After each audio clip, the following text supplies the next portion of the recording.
আজকাল দাম্পত্য জীবনের সবচেয়ে বড় সমস্যা হলো, তরুণ বন্ধুরা ভালো করে শুনে রাখেন, বিয়ে যারা করবেন ভবিষ্যতে আরো ভালো করে শুনে রাখেন, এই মোবাইল ফোন আমাদের দাম্পত্য জীবনকে ধ্বংস করার অন্যতম কারণ।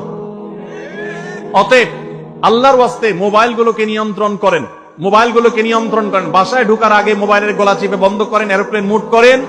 ফ্যামিলিকে একান্তে কিছু সময় দেন। সারাক্ষণ খাচ্ছেন মোবাইল টিপতে টিপতে, ওই যে কৌতুক আছে না, যে মোবাইল টিপতে টিপতে খাচ্ছে, খায়া ডাইল মনে করে পানি ঢেলে নিচে পাতে। খাওয়ার সময় এবার চিন্তা করতে বলতেছে যে কি দিয়ে রান্না করছো, লবণ দাও না ডাইলে, আসলে ঢেলে নিচে কি পানি। তো মোবাইল টিপতে টিপতে যদি মানুষ সংসারে স্বামী স্ত্রী একে অন্যের সাথে সময় কাটায়, তাহলে দাম্পত্য জীবনে অশান্তি নিশ্চিত।